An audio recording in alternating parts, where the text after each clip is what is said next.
Assalamualaikum warahmatullahi wabarakatuh.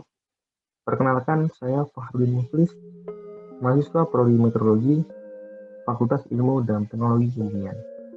Pada kesempatan kali ini, saya akan mencoba untuk berbagi mengenai tugas akhir saya yang berjudul Potensi Produktivitas Aren Berdasarkan Variabilitas Iklim dengan studi kasus Kabupaten Bandung Barat.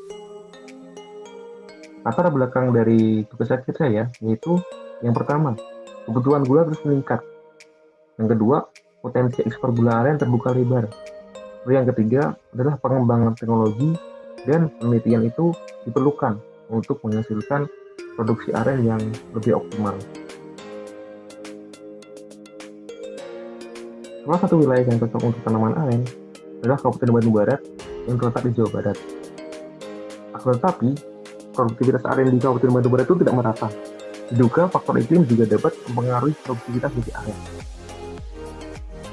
Terdapat 4 tujuan dari tugas akhir saya. Yang pertama adalah mengkarakterisasi iklim Jawa Barat. Yang kedua, mencari peranan iklim di wilayah kajian. Lalu yang ketiga, melakukan zonasi lahan yang sesuai untuk aren. Lalu yang keempat adalah mencari hubungan antara variabilitas iklim dan produktivitas di aren.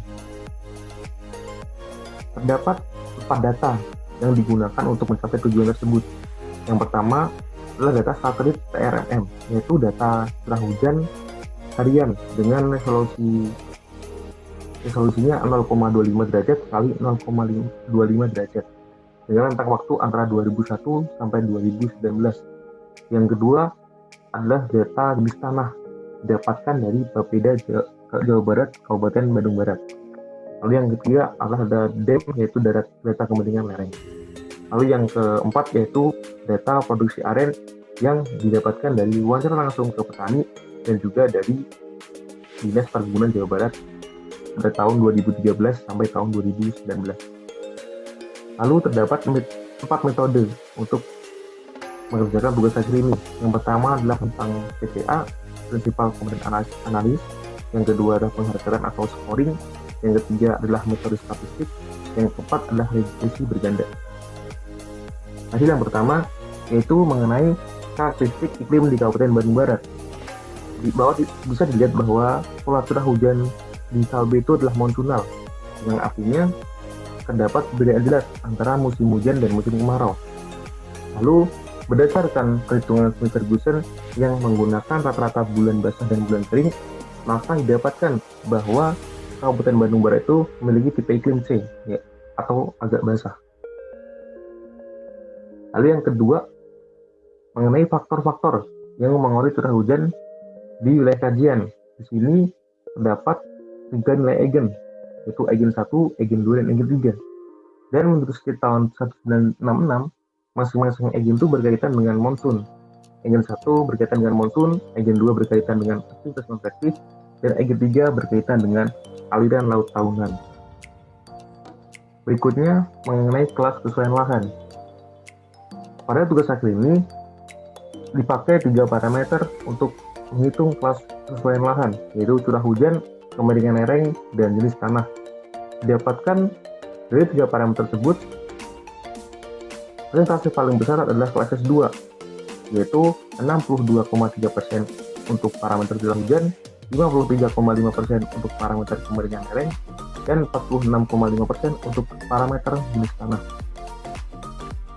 Berikutnya, setelah 3 parameter tersebut di overlay, maka didapatkan bahwa kesesuaian lahan dan iklim di tanaman aren di Kabupaten Bandung Barat didapatkan bahwa fase 1 terus tanggal setelah itu sebesar 9.086 hektar, sedangkan S2 yaitu sebesar 71.666 hektar, dan untuk S3 yaitu 36.6.074 hektar. Kemudian dari kelas kesesuaian lahan yang sudah didapatkan, kemudian diambil masing-masing satu sampel untuk kelas kesesuaian lahannya. Di sini untuk kelas 1 menggunakan sampel Kepulauan Gunung Galuh. Lalu untuk kelas S2 diambil sampel yaitu Kecamatan Batu Jajar. Lalu untuk kelas S3 diambil sampel untuk Kecamatan Cikalong Wetan. Lalu kemudian dari ketiga kecamatan tersebut dianalisis mengenai dampak dari ENSO terhadap awal musim hujan dan awal musim kemarau. Hingga didapatkan bahwa secara umum kejadian El Nino itu membuat awal musim hujan mengalami kemunduran, sehingga bulan basahnya semakin berkurang atau lebih pendek. Sedangkan ketika La Nina itu membuat awal musim kemarau itu mengalami kemunduran, atau yang artinya lama bulan basahnya lebih panjang. Lalu selain itu, El Nino juga menyebabkan curah hujan tahunan di tiga kecamatan tersebut di bawah normal. Sedangkan ketika La Nina, maka sebaliknya itu akan menyebabkan curah hujan tahunan di tiga kecamatan tersebut akan di atas normal. Lalu yang berikutnya adalah dianalisis mengenai varietas iklim dan produksi aren. Produksi mineral aren di Kabupaten Bandung Barat itu selalu mengalami peningkatan. Bahkan pada tahun 2018 sampai tahun 2019 peningkatannya sangat besar, atau 10 kali lipat dari tahun sebelumnya. Dan menggunakan model persamaan agresi yang menggunakan 3 parameter iklim, yaitu curah hujan, suhu dan lama sinar matahari, didapatkan bahwa parameter curah hujan, suhu dan lama sinar matahari itu menurunkan produksi dari aren tersebut. Dan 3 persamaan tersebut berpengaruh sebesar 45% terhadap produktivitas dari mineral aren. Lalu kemudian dari model persamaan regresi yang telah didapatkan, maka itu akan digunakan untuk menghitung produktivitas selama tahun 2001 sampai tahun 2019 dari aren di Kabupaten Bandung Barat. Lalu kemudian dihubungkan dengan kejadian ENSO. Lalu didapatkan bahwa secara umum saat terjadi El Nino itu produktivitas mineral aren di wilayah Kabupaten Bandung Barat mengalami penurunan.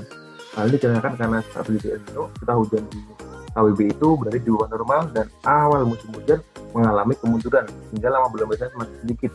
Dan sebaliknya, saat terjadi La Nina, usaha curah hujan di wilayah Kabupaten Bandung Barat berada di atas normal dan AMK atau awal musim kemarau mengalami kemunduran hingga menyebabkan produktivitasnya semakin meningkat.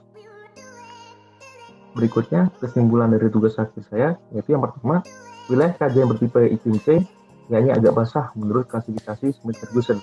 Yang kedua, faktor yang mempengaruhi variasi curah hujan wilayah kajian adalah monsun, aktivitas konveksi seperti MCU dan ENSO.